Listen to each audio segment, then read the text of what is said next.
रूस और यूक्रेन के बीच चल रही जंग का असर केवल यूरोप या अमेरिका पर ही नहीं बल्कि पूरी दुनिया की अर्थव्यवस्था पर भी हो रहा है। मसला केवल कच्चे तेल या नेचुरल गैस का नहीं है, बल्कि ऐसी बहुत सारी चीजें हैं जिनकी किल्लत ने कई देशों की अर्थव्यवस्था को झकझोर कर रख दिया है। फर्नीचर से लेकर रियल एस्टेट तक और बियर से लेकर रेफ्रिजरेटर तक सबकी कीमतें आसमान छू रही हैं, क्योंकि रूस और यूक्रेन से जुड़ी पूरी सप्लाई चेन फिलहाल ठप है। जो भी सामान रूस और यूक्रेन से एक्सपोर्ट किया जाता था वो दुनिया तक नहीं पहुंच पा रहा। यूक्रेन तो जंग की वजह से वैसे ही बेहाल है। रूस से एक्सपोर्ट होने वाला बहुत सारा माल निकल नहीं पा रहा। खबर है कि ब्रिटेन से लेकर अमेरिका तक और जापान से लेकर कोरिया तक हर देश की अर्थव्यवस्था में जंग के कारण भूचाल आया हुआ। जंग की शुरुआत से ही अमेरिका और तमाम पश्चिमी देशों ने रूस पर धड़ाधड़ आर्थिक प्रतिबंध लगाए। इन देशों को लगता था कि रूस उनके दबाव में आ जाएगा और पुतिन घुटने टेक देंगे, जबकि पुतिन झुके नहीं बल्कि उन्होंने इन देशों के खिलाफ और एक्शन ले लिया। इसकी वजह से दुनिया के कई मुल्कों में उन चीजों की किल्लत हो रही है जो पुतिन की ताकत है और इन देशों की कमजोरी।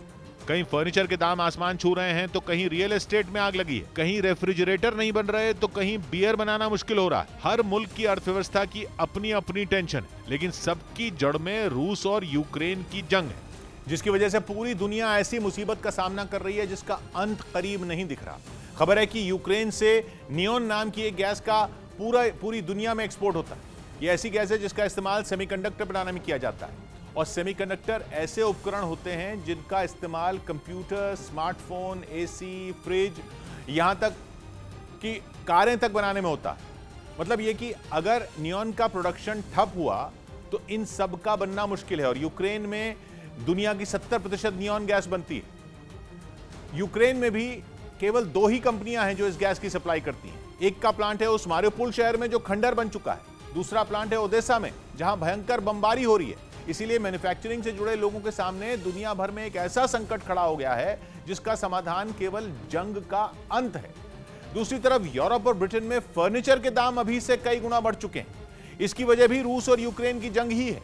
रूस से एक्सपोर्ट होने वाली लकड़ी पर कई देशों में बैन लगाया जा चुका है, कई देशों में पहुंच नहीं पा रही, जिसकी वजह से वहां फर्नीचर बनाने वालों ने अभी से दाम दुगने तक बढ़ा दिए हैं। यूक्रेन और रूस दुनिया भर में अनाज के सबसे बड़े एक्सपोर्टर हैं। कई देशों को भूख मिटाने के लिए अब अनाज खरीदने के लिए नई व्यवस्था करनी पड़ रही है। जाहिर है उन्हें पहले से महंगा अनाज खरीदना पड़ रहा है। दूसरी तरफ जौ की सप्लाई कम होने की वजह से बियर का संकट बन गया है, क्योंकि बियर बनाने वाली दुनिया की बहुत सारी कंपनियां जौ के लिए यूक्रेन और रूस पर ही निर्भर हैं। जंग की वजह से उन्हें जौ नहीं मिल रही, और जहां से भी उन्हें जौ मिल रही है वो पहले से कहीं ज्यादा ऊंचे दामों पर मिल रही है। यही वजह है कि बियर के दाम दुनिया भर में बढ़ने तय हैं। लेकिन बियर के साथ एक दूसरा संकट भी है, वो है बियर की पैकिंग का। बियर के कैन बनाने के लिए एल्यूमिनियम का इस्तेमाल होता है। रूस बहुत बड़ी मात्रा में एल्यूमिनियम का एक्सपोर्ट पूरी दुनिया में करता है। जब से जंग छिड़ी है एल्यूमिनियम की सप्लाई भी ठप पड़ी है, जिसका सीधा मतलब यह है कि बियर बनाने में ही दिक्कत नहीं है बल्कि बियर की पैकिंग भी बड़ी परेशानी है। इसके अलावा पूरी दुनिया में कागज की सप्लाई चेन भी ठप है। पूरी दुनिया का प्रिंटिंग उद्योग रूस और यूक्रेन की जंग के खत्म होने का इंतजार कर रहा है।